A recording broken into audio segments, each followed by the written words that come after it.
Okay, I think we are. Assalamu alaikum warahmatullah, everyone. Welcome to our third week of discussing divine destiny and freedom of choice. Again, this is a part that is, this is one of the six pillars of Iman, the belief in the Islamic creed, and it is indeed one of the topics that is more of an internal journey and understanding than an understanding the universe. But of course, there are signs and reflections of it in the universe. But what we have been talking about has been that it is more about um, understanding it through our own thinking, our own situation, our own hal, our own disposition, rather than looking at the outside world. So again, in the first couple of weeks, we have discussed things like that, the qadar, the divine determining. We have discussed things around evil, or like how it is that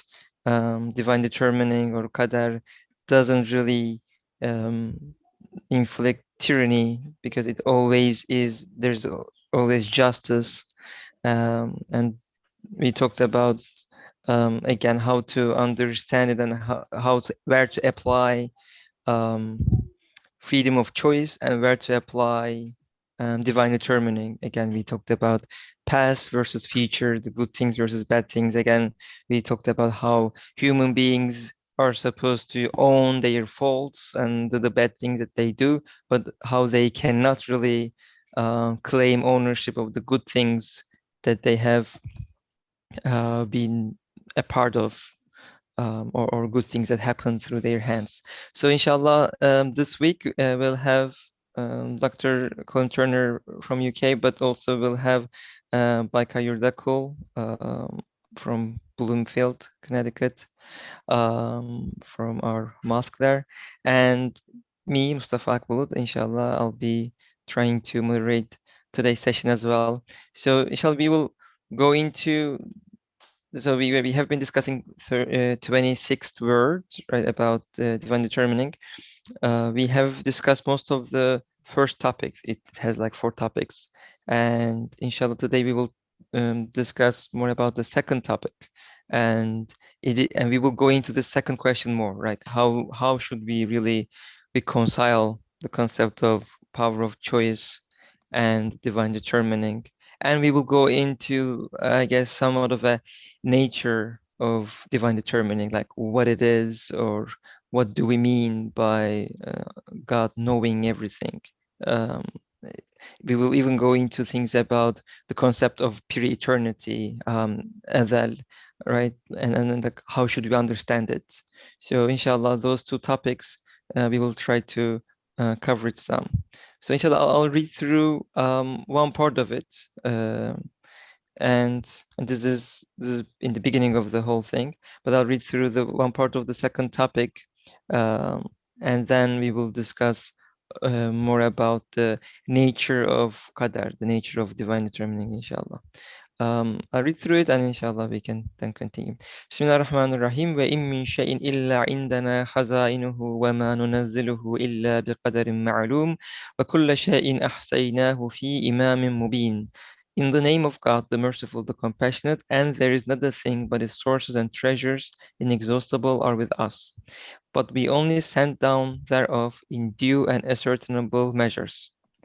And of all things have we taken account in a clear book, Imam al-Mubin.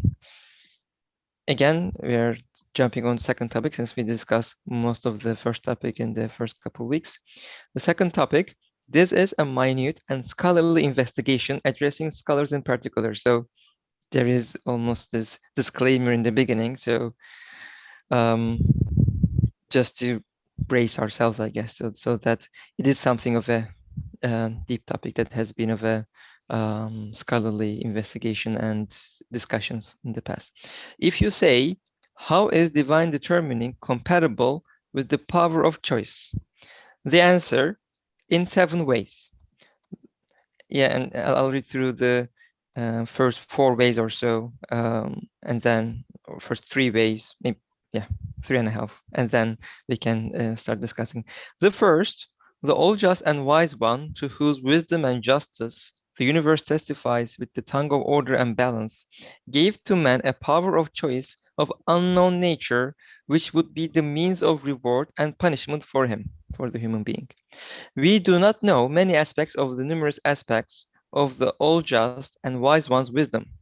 Our not knowing how the power of choice is compatible with divine determining does not prove that it is not so. The second, of necessity, everyone perceives in himself a will and choice. He knows it through his conscience. To know the nature of beings is one thing, to know they exist is something different. There are many things which, although their existence is self-evident, we do not know their true nature. The power of choice may be included among these. Everything is not restricted to what we know. Our not knowing them does not prove the things we do not know do not exist. Third, the power of choice is not opposed to divine determining. Indeed, divine determining corroborates the power of choice. Because divine determining is a sort of divine knowledge is connected with our will and choice, in which case it corroborates it, it does not nullify it. And I'll read the first part of the fourth. The fourth, divine determining is a sort of knowledge. Knowledge is dependent on the thing known. That is, it knows it as it is. The thing known is not dependent on knowledge. That is, the principles of knowledge are not fundamental so that the knowledge directs the thing known with regard to its external existence, because the essence of the thing known and its external existence look to will and are based on power.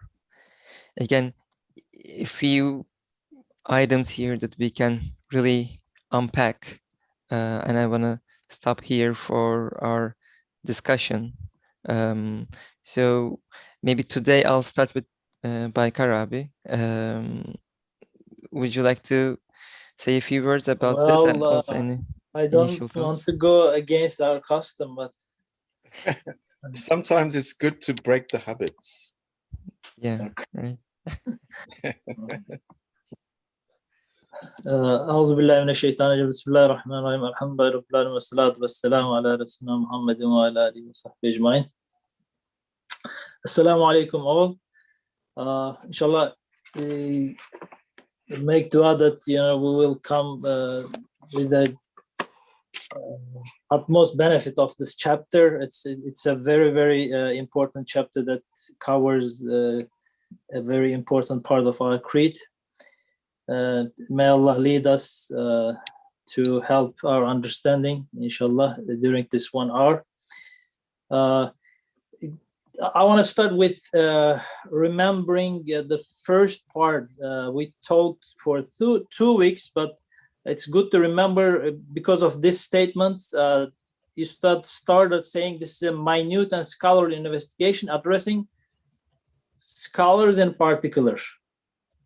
So this should be an encouraging statement rather than an discouragement or oh, this is so complicated issue or this is hard to understand. Why? Because first of all, this is how the Ustad approaches the topics in Risale. As we see in the first part, he came with very practical advices. So what I learned from the first part, I guess this is enough for me to leave qadar or practice qadar or apply qadar to my life. What I learned is opposing to what I am doing. What I am doing is most of the time when I do some good deeds, I come with the idea of giving the credit to myself. So okay, I'm good. I achieved some goodness. So probably I'm going to Jannah because I'm in good way and achieving good things. And when something bad happens, most of the time, I came with a lot of excuses and I say, oh, this wasn't my qismat, this wasn't part of my destiny, so I'm just failed. So Ustad reminded us and he recommended us just the opposite. So we know that in the cause and effect relation, the causes has no real influence on the effect, so we cannot excuse or exclude our own free will out of this. So the creator is the sole agent in the result all the time, our achievements, our good deeds, whatever. So we are kind of protected from being over proud and usurping, thieving Allah subhanahu wa ta'ala's power and will and using it in our own agenda. And the second one was we are in our evil deeds, we are kind of trying to excuse ourselves from our responsibilities, blaming the qadar. So on the opposite, Ustad encouraged us, we should own our own evil doings, because evil in reality does not need any power at all sometimes. And so this was a very practical application. So I want to apply this to the second part. I don't want to just repeat those things, but I apply this to the second part.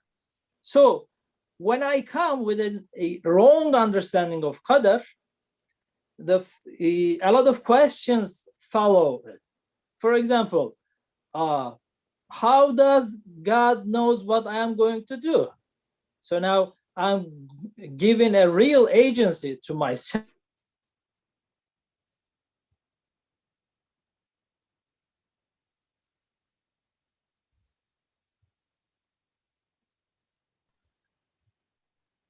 I'm sorry, do you hear me? Yes, now we do. I lost the connection, yeah. So my wrong understandings of qadar leads me to a lot of questions. One of them is kind of, okay, how God does know what I'm going to do, right? So I completely feel free because I give a complete agency to my free will. I'm thinking that I'm completely free and I'm doing these things by myself. I'm the agent. So how does God knows what I'm doing? And the second part is when I apply a kind of Jabri understanding of qadar, so if everything is destined, so how come I will be responsible? God just forces me to go in a certain direction. So why I'm responsible of doing these things, or I'm kind of doomed to whatever, to may Allah protect bad result or hell, whatever. So we become with all these questions, and Ustad just wraps this up in one major question, which is kind of a very short definition of all these questions. So how is divine determining compatible with the power of choice?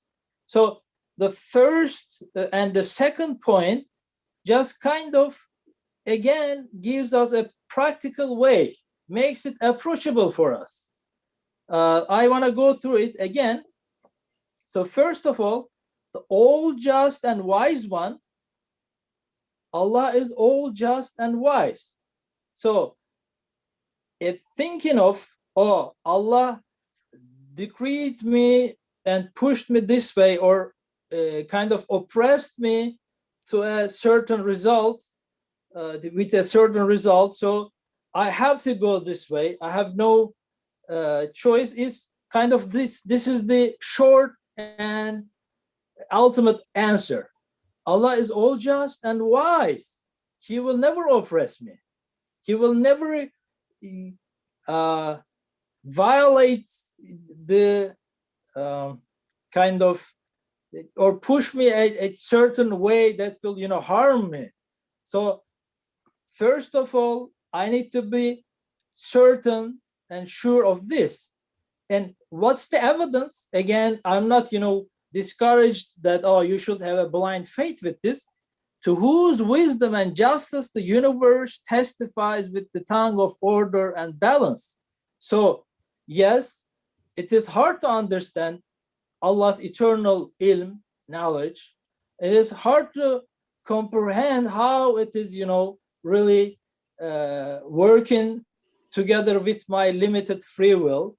But still, I'm using my own observations in order to understand Allah's ultimate limitless attributes and names. And this is one point that I can start. Allah is all just and wise. He will never oppress me. He will never violate my rights or push me in a harmful way, knowing that, I have no clue about it.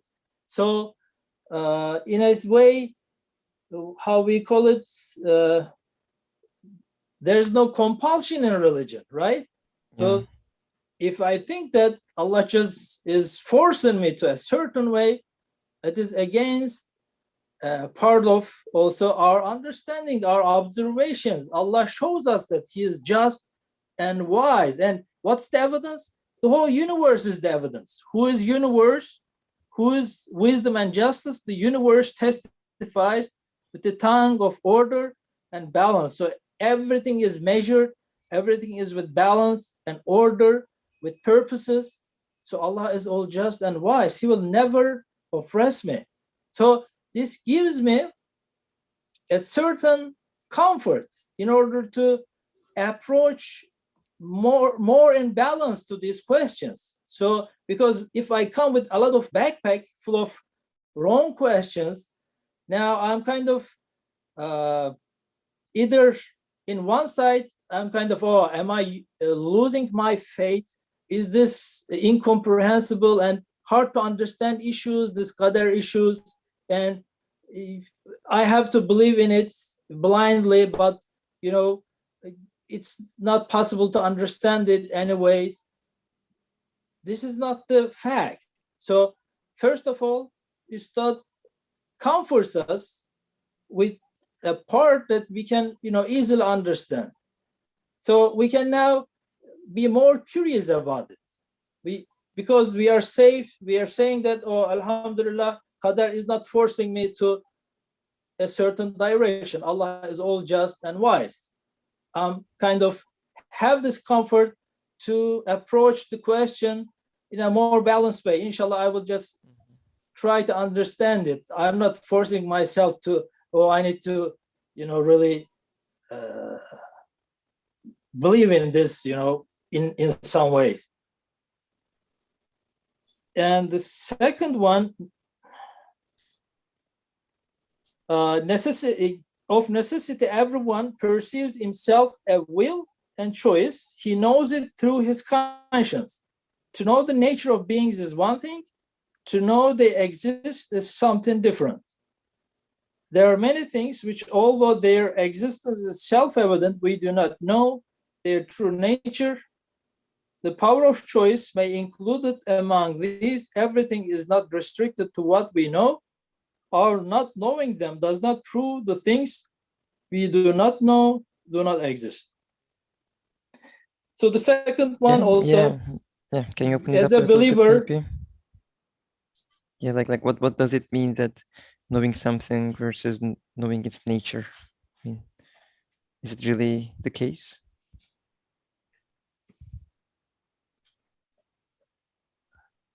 Like, I guess. Okay. Did you get my question, yeah. No, not really. Like, I have. No, I mean here. Sorry, here, right? I mean, it mentions we do not know, like, this question. To know the nature of beings is one thing.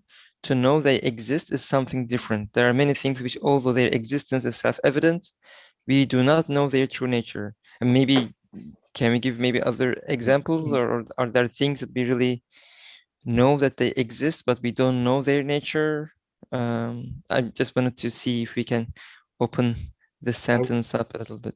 I would say most things we know that they exist, but we don't know their true nature, including our own selves. So there are lots of aspects of our existence and of our being that we have no idea how they function, you know. For example, physically, unless you are a biologist or someone who knows how the human body works, an anatomist, then maybe most of what happens in our bodies, we don't know exactly how it's working, but we know that it works. And we know that it has a rationale, it has a raison d'etre, and it functions. But we may be completely unaware or ignorant of how it actually works, but we know that it does work. And I think the power of choice is among these faculties that we're given. And as Baikar said, if you can go back to the first slide, it's predicated on our acceptance of one who is all just and wise. And you know, I'm going to stick very closely to the contours of the text today because I haven't actually seen it. This is the first time I'm seeing it. I mean, I've seen it before, but I haven't engaged with it for quite a while. It's very clear that it's the all just one and all just and wise one that we're talking about, and the whole universe testifies with all of its existence. You know, with the order and the balance that we see, you know, ubiquitously in the universe. Everywhere we look, there is order and there is balance. And why should it be any different when it comes to the issue of divine determining and divine decree and human free will? Divine determining itself is what actually ensures that everything is conducted with wise purpose. And even though we don't know how this power of choice resides in us and how it functions and how it can be reconciled with divine will and also with divine decree and determining, the fact that everything that comes into existence comes as though from an immaterial mold. We said this last week. It's as though, you know, when you're making something, you put it in a mold and then you turn it out and it has the shape of the mold and it has the measurements, you know, the height and the breadth and the length of the mold. So this is also the same principle also is there for human choice, just because we don't know what that mold is. But this is a mold of our own making when it comes to human choice. And our actions also emerge with a certain order, with a certain measure, you know, with a certain equilibrium and harmony. So human free will, whatever it is, just because we don't know what it is, that doesn't mean that it doesn't exist. And also, it doesn't mean that it doesn't exist with wise purpose.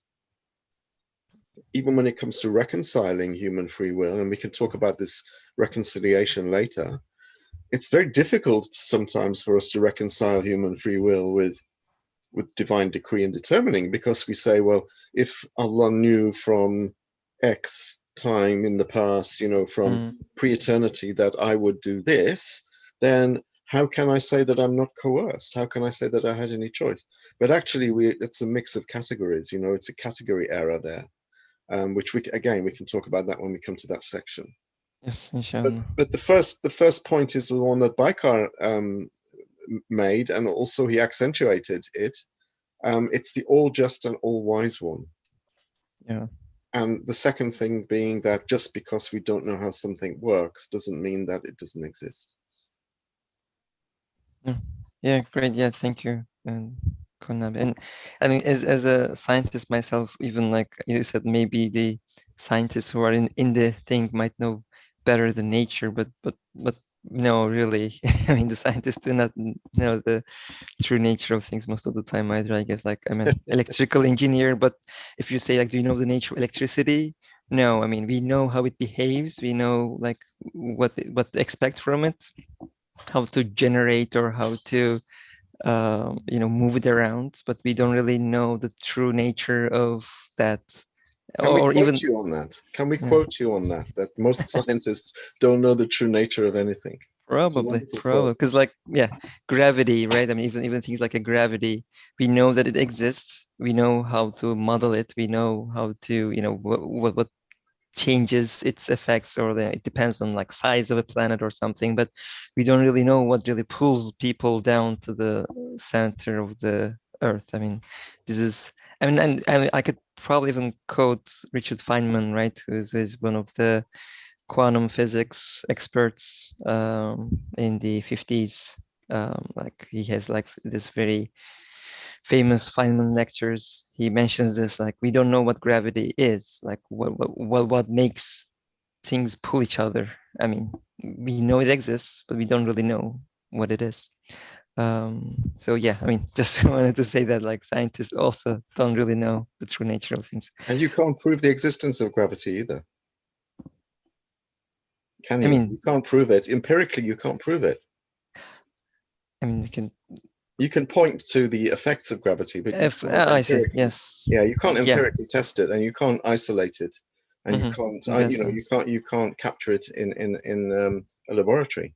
And the same applies to most of our faculties, actually, our conscience, our imagination, our understanding, our cognitive abilities. But we know that we have them, and the power of choice is one of these. As Ustad says, the power of choice is included among these. Many things which, although their existence is self-evident, we don't know their true nature. We know that we breathe, but can you tell me what the respiratory system is and how it functions? But you have one. So I think the same, and this is what Ustad is saying, the power of choice may be included among these. Everything is not restricted to what we know. We don't like to hear things like this because we think we know everything. But the fact that we don't know them doesn't prove that they don't exist. Like we kind of cut you short, but with the question, but you were also thank you so much. It was a great help at this point. I just lost the connection for a short while, and this was a great clarification about the issue. Yeah, I strongly agree that I guess majority of the things that we daily, use or interact, we don't really know their true nature, or we can't claim that we really know them, but we use them. And again, the second point, I guess, continues to comfort us. So most of the time, okay, as a believer, we give our actions to Almighty Allah's power and will.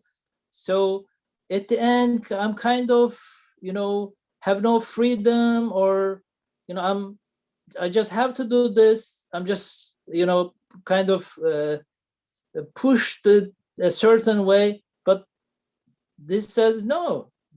At certain things, yes, you have a free will, which gives, yes, a responsibility, but at the same time, you are not really pushed to a certain direction. Allah subhanahu wa ta'ala just and wise, and he gives you this free will. Yes, it's limited, but it is at certain point free in a way to choose. So this is a second comforting point, I guess, for us, because again, given our action to Almighty Allah, we may come to a certain point. Okay, then I'm just forced to a certain way. So before diving into the all this relation between qadar and our free will, this two major point is, I guess, a good point of comforting, and for us, it gives us a balanced approach to the whole issue. So Allah is all wise. He never oppresses us, wrongs us, and at the other side, we have this free will that we can, we have the ability of using in certain way.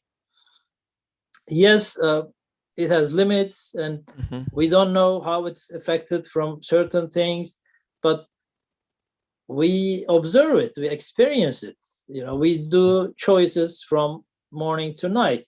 It's there, but we cannot deny it. We cannot just, in order to run away from our responsibilities, say that, oh, I have nothing to do. This is all qadar, and we also feel that freedom after believing Allah's wisdom and justice. He will always lead us to goodness, even in our shortcomings, even in our mistakes, even in our false decisions. There's always a leading to goodness there, and this is, I have the ability to choose to good each time I am given a chance. And I guess connecting this concept of justice, mercy, and free will, Brother Ashraf asked in the chat, would you say knowing and believing A, the mercy and justice of the Creator, B, taking personal accountability will help in countering this fatalist mentality? I guess the fatalist mentality is, I guess, about taking ownership of things, but also and leaving the things that leaving to qadar the things that are not really good. I guess can we say that believing in that mercy and justice is one of the key points in understanding this? Or any other insights on this question? I guess it's on the chat. I guess Brother Harun wrote, "A tooth cannot bite itself." I guess in the sense that mercy and justice cannot really counter itself, is how I understand it. But any insights onto these I was thinking of the phrase personal agency. We don't actually have personal agency in the sense of. And he fixed it with like personal accountability. Oh right, sorry, I didn't see that. Yeah, okay. It's a strange thing, this freedom of choice. It's not really freedom of will, it's freedom of choice. And on paper, in theory, it is absolute. It is something that belongs to us. It's not created, and it is ours. It's a relational issue. We have it, and we have it on paper in an absolute sense. In other words, it doesn't belong to anyone else. It's not created. But 9 times out of 10, we abandon it and we don't use our freedom of choice. We are swayed by peer pressure. We are swayed by habit. We are swayed by just force of circumstance.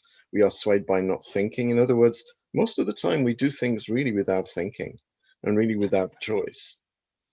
And we don't use our ability to choose wisely and to choose freely.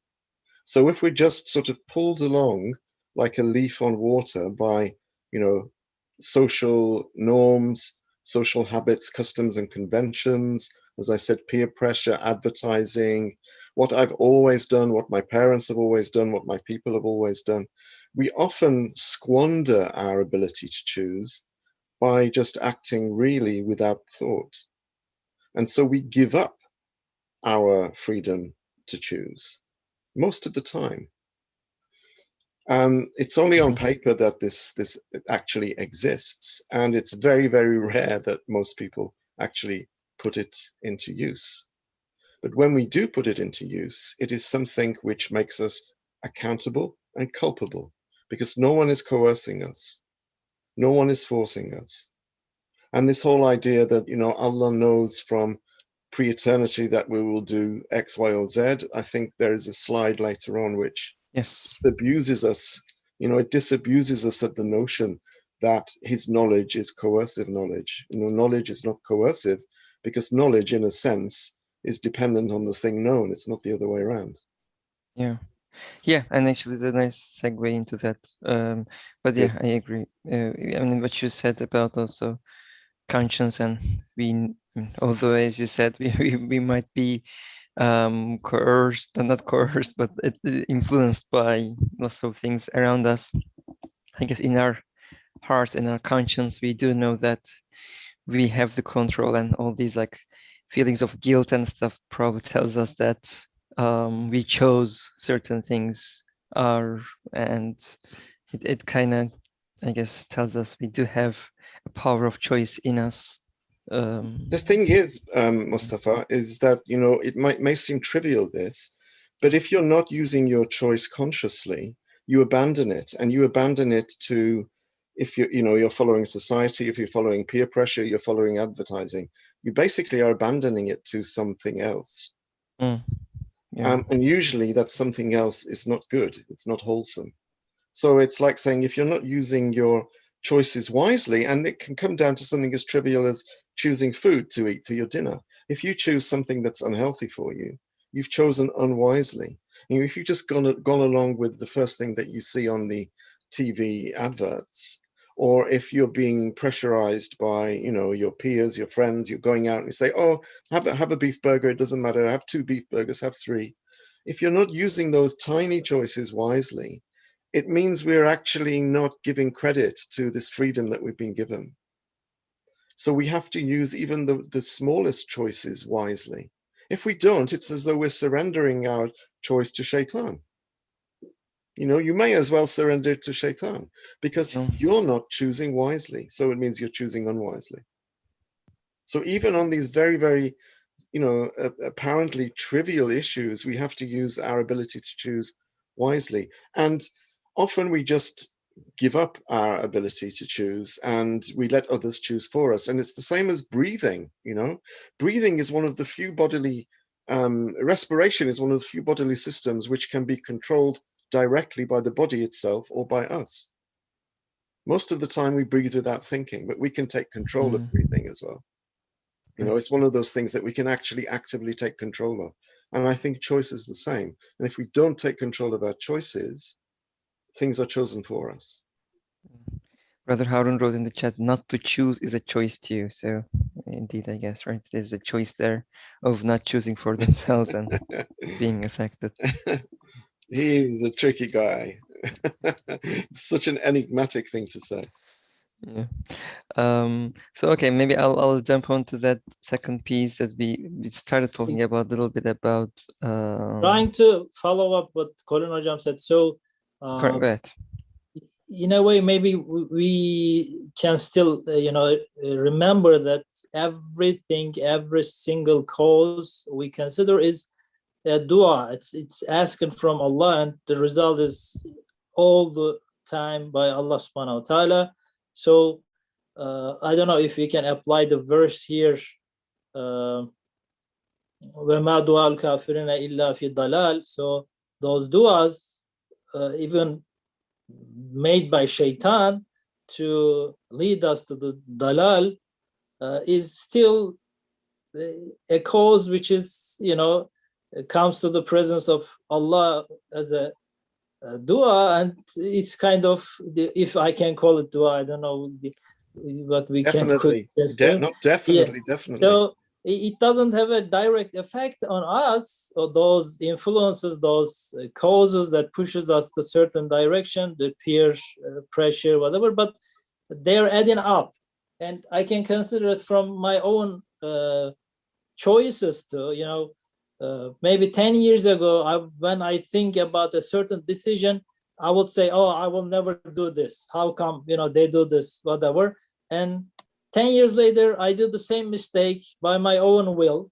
And if I really check back all throughout those 10 years, my wrong choices, my, false picks adds up and brings me to a certain point that I kind of choose it. So I cannot really say I'm pushed to that direction, but I'm bringing those little duas, brings me to a certain point that I'm kind of naturally just choose it. I don't know, in a way. So those duas adds up. So yeah, I agree. We need to be very careful about even our very small actions and decisions, because it's always same with our, for example, worship, ibadah, right? Those small, trainings at the time of when we don't have the pressure, we choose sometimes, for example, fasting, we leave the halal things, and then when it comes to now to leave the haram, it gives us a boost, a strength in a way. all those du'as adds up. So Allah subhanahu wa ta'ala gives us the ability to choose the right when the time comes. Again, it's not completely from my own ability, but I'm kind of, by Allah's mercy, given answers to my du'as until, coming to that point. I think that's a great way of explaining it. It's an accumulation of unwisely made choices, and they add up and they add up and they become a meleka. They become a kind of I can't think of the English word, a predisposition. We suddenly become predisposed to doing something because of this accumulation of all of these unwisely made tiny choices. And in the end, now, I can't go to a restaurant, for example, and not eat burgers. This is a silly thing, but every time you've gone there and you've had a burger and you haven't thought about what you're going to eat, but you eat it because your friend's eating it, and you find that you do it all the time because you're not using your choice. You're not thinking about what you're doing. You're not aware of what you're doing. And these little du'as, as you say, I'd love it if you could put the surah number and the verse number of the verse that you quoted there, Baikar, because this is a great understanding of this issue. Yeah, We can have it in the chat somewhere. Inshallah, one of the brothers can help us. Yeah, Jazmabi is a good finder of maybe he can in the chat. Okay, great. Yeah, this is a really great discussion, and also I think it was great to connect it to our smaller choices and how they add up, because again, human choice is a central theme in all this. And just to continue the discussion, because I think it is important to know the nature of the divine determining. Again, right? We Kona just touched upon it with the thing being known, or divine determining it being a sort of divine knowledge. And this third and fourth piece explains that. And I'll actually also read a bit about the pre-eternity, right? The concept of Azal, the pre-eternal knowledge. What does it mean that God knows things from pre-eternity? They are known from before the start of time. What do we mean? And I'll read through that too, so that if we need to reference that, we will have that. So I'll read through this a couple pages. The third, the power of choice is not opposed to divine determining. Indeed, divine determining corroborates the power of choice, because divine determining is a sort of divine knowledge. Divine knowledge is connected with our will and choice, in which case it corroborates it. It does not nullify it. And the fourth, I think, is connected to this. Divine determining is a sort of knowledge. Knowledge is dependent on the thing known. That is, it knows it as it is. The thing known is not dependent on knowledge. That is, the principles of knowledge are not fundamental, so that the knowledge directs the thing known with regard to its external existence. Because the essence of the thing known and its external existence look to will and are based on power. And I'll go through and read through the pre-eternity piece as well. Also, pre-eternity, Azal, is not the tip of a chain reaching into the past, which should be considered the end point in the existence of things and a source of compulsion. Rather, pre-eternity holds the past, the present, and the future all at once, looking at them from above like a mirror, in which case it is not right to imagine an end to past time which stretches back within the sphere of contingency and call it pre-eternity, and to suppose that things enter that knowledge of pre-eternity in sequence, and that oneself is outside it. To reason thus is not right. Consider the following example in order to explain this mystery. Suppose there is a mirror in your hand, and the area to your right is the past, and the area to your left the future. The mirror only holds what is opposite it. Then, without a movement, it holds both sides, but it cannot hold all of it. However low the mirror is held, less will appear in it, and the higher it rises, the area it encompasses expands until it can hold both sides in their entirety simultaneously. Whatever occurs in the areas reflected in the mirror in this position cannot be said to precede or follow one another, or to conform to or oppose one another. Divine determining is part of pre-eternal knowledge, and in the words of the Hadith, pre-eternal knowledge is at an elevated station, manzar a'la, which from its lofty viewpoint encompasses everything that has been and will be from pre-eternity to post-eternity. We and our reasoning cannot be outside of it. We and our reasoning cannot be outside of it, so we can be like a mirror to the area of the past. So a few things to, I guess, digest here. Um, but maybe we can start with the divine determining being a sort of divine knowledge. Um, in initial thoughts, maybe Kon Hocam, we can start with you.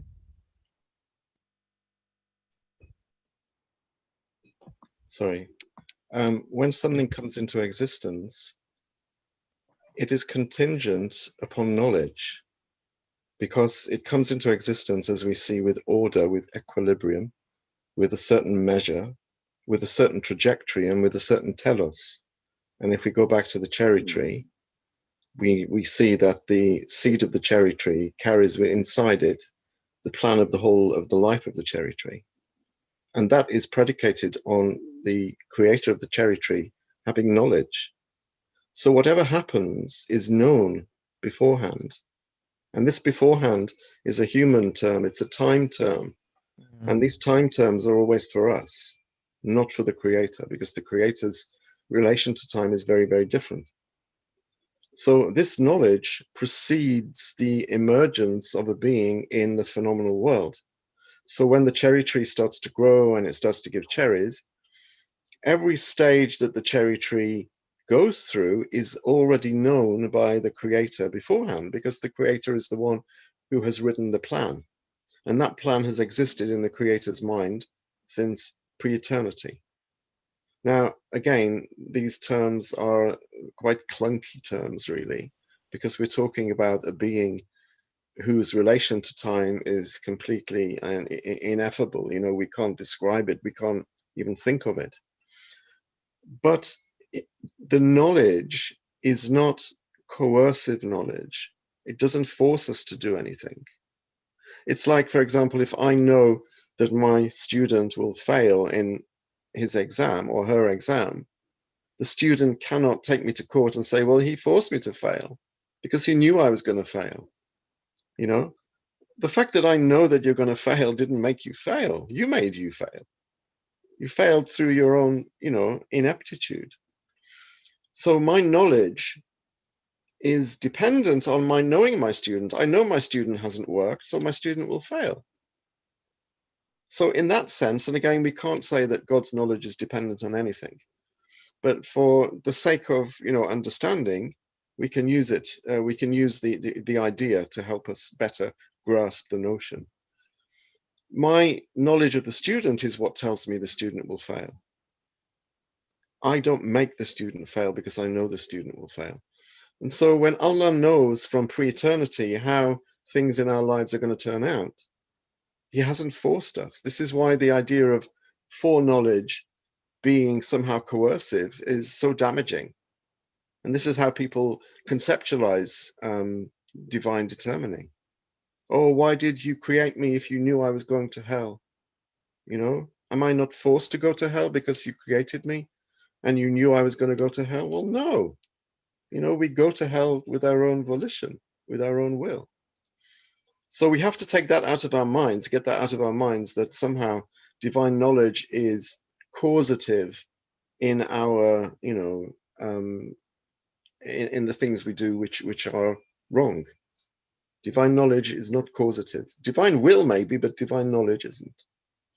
Also, Allah doesn't have foreknowledge of things, because Allah is, you know, the past, the present, and the future for Allah are the same. So we can't say Allah has foreknowledge of something. It doesn't work for him like that. Allah has knowledge of everything as it is. There's no before or after. There's or no for. before or after. You know, past, present, and future for him are one. And I guess connected to this notion of pre-eternity, being outside time rather Because than. we see pre-eternity as, we see time as linear. And I think that is our problem. We see that we are stuck in this linear progression of successive events, and that the first event determines the second, and the second determines the third. And therefore, the whole thing is just one long progression of coerced creations. And time isn't like that. Time isn't linear. Time doesn't have an external existence to be linear anyway.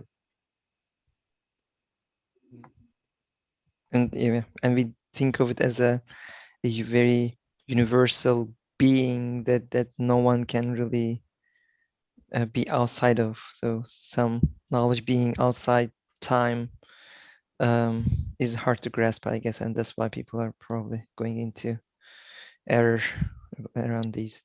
Baikarabi, any thoughts from you about the divine determining knowledge and its the concept of coercion, I guess, right? The concept of like how does knowledge and its relationship to thing that is known, right? That the thing known. Like any comments on that? Not really. Ustad, mashallah, put it in a very concise way, and I'm not sure if adding any words is possible to this statements, because I feel like after those, applicable, practical recommendations, guidance, we are now into this minute and scholarly investigation, and but it was a very nice summary by Colin Hocam. Thank you so much. I just wanted to again remember that, considering these things, we need to really go by the guidance of Quran, comparing, considering all the attributes and names of Allah subhanahu wa ta'ala together.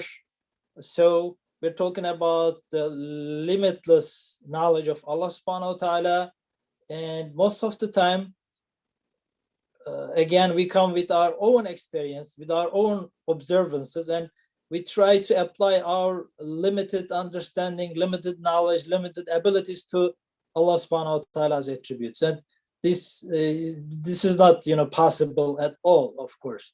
So here, for example, the question sounds like it's from the point of qadar, but I guess there could be a different point of view, which is, I guess somebody who is given full credit to his own will, right? So I'm choosing this, I'm gonna do this.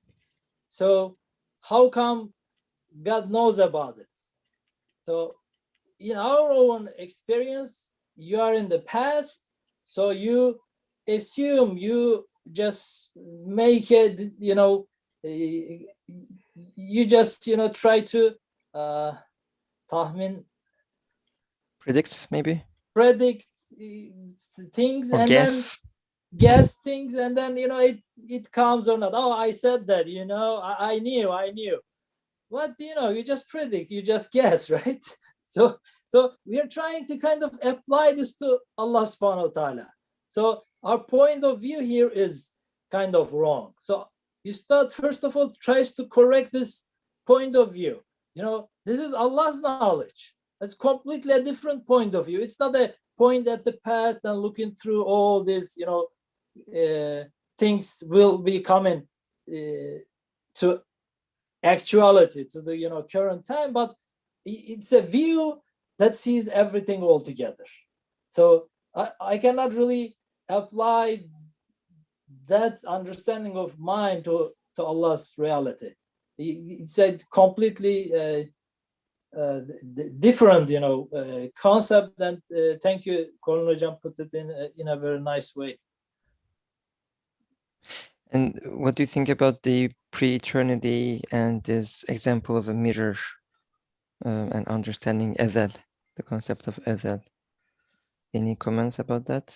It's brilliant. It's as Baikar said, past, future, and present for Allah are one and the same thing. And so if we say that Allah knew before I did it, then that's actually not right. But then we can't say that Allah didn't know before either. The word before is one of these mystery words because it's a time word, and we can't really understand how Allah knows what we do, whether it's before, after, during, with. All of those are time phrases. You know, Allah, the knowledge of what we do is hazir for Allah. It's present, it's presential knowledge.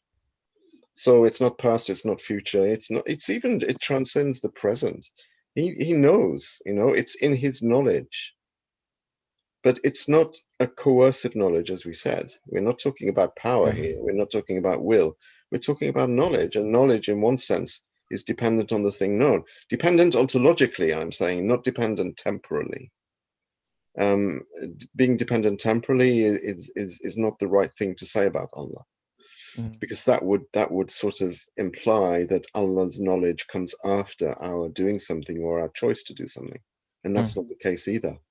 But the fact is, I have, you know, what I know then allows me to make a judgment about that. So I can't coerce my student into failing his exam. I know he will fail it because he hasn't been to class. So because I know he hasn't been to class, then I can predict that he will fail. And of course, Allah doesn't predict, Allah knows. But as I said, Allah is outside of the whole matrix of time anyway. And Brother Fatih in the chat also paraphrases that thing about pre-eternity means out of time, which means Allah, who is the creator of time, along with everything, is not bound by it. Yeah, I think that's a good way to. One of the brothers raises his hand. If I don't know if it was a question or a comment. If it's very quick, we can take it from Brother Mustafa. Selamun Aleyküm. Alaikum All salam. brothers. A verse says in the Quran, Bismillahirrahmanirrahim, Inna Allaha yahulu beynel mer'i ve kalbi. Allah knows everything, even we do not aware of us or ourselves that He knows. In Mülk, Sure-i Mülk, Bismillahirrahmanirrahim ve sirru kavleküm ev ciheru bih innehu alimun bizatis sudur. Even you confess or keep as a secret, He knows everything in your hearts, he says. And shortly, to complete, I think we are about covering the time. As a conclusion, I should read this sentence before before second topic. It is summarizing this divine determining subject as well. If the one speaking of divine determining and the power of choice has perfect belief and is aware of the divine presence, he attributes the universe and himself to Almighty Allah, knowing them to be under his disposal. He has the right to speak of them, for since he knows himself and everything to be from Almighty Allah, he assumes the responsibility, basing it on his power of choice. He accepts that it is the source of evils and proclaims his sustainer free of fault. He remains within the sphere of worship and undertakes the obligations with which he is charged by Almighty Allah. Moreover, he doesn't become proud at his good deeds and achievements. He rather looks to divine determining and offers thanks. He sees divine determining in the calamities that befall him and endures them in patience. Thank you. Jazakallah khair. Yeah, thank you very much, Brother Mustafa. Mustafa, it's really important. And those ayahs, those verses are also great. Like, I guess we talk about like the time, and Allah knows everything in time, but He also knows everything in our hearts and everything. Thank you so much, Mustafa. I guess this was a good answer also to a direct question, which is asked in the chat. It says Baykar brought up the belief regarding thinking Allah will always lead us to good despite our shortcomings, etc. How do I cultivate this belief of positive hope, expectation of our Rabb? So again, we need to go with the guidance of Quran in order to understand and know Allah subhanahu wa ta'ala with all his attributes and names. And most of the time these questions does not come because of our shortcoming of understanding knowledge of Allah, but we don't have the full belief in his justice, in his mercy, in his compassion. Then those other questions leads us to deny his limitless knowledge, I believe. So thank you, this was very helpful. Yeah, Thank you. indeed. Thank you. Okay, I think, and we are pretty much over time, and we, Colin, any final insights? No, I don't think so. Very interesting session. Yeah, thank you all. I mean, this really, I think, was helpful to understand the concept of Ezel, pre-eternity, the concept of divine determining qadar being a sort of knowledge and how it is not coercing us, as well as understanding the compatibility of it with the power of will, and although we feel it, our inability to understand its true nature, not meaning that it does not exist, right? All those concepts actually were really helpful to me personally. Inshallah, thank you very much for everything, for all the insights and comments and questions that opened up things for us. Baykar Abi, would you like to make a dua for us? And if you have other final insights, also feel free. I'm all set. I can just make dua. Sure. اللهم لا تخرجنا من الدنيا إلا مع الشهادة والإيمان والصلاة والسلام على رسولنا محمد وعلى آله وصحبه أجمعين آمين والحمد لله رب العالمين. الفاتحة.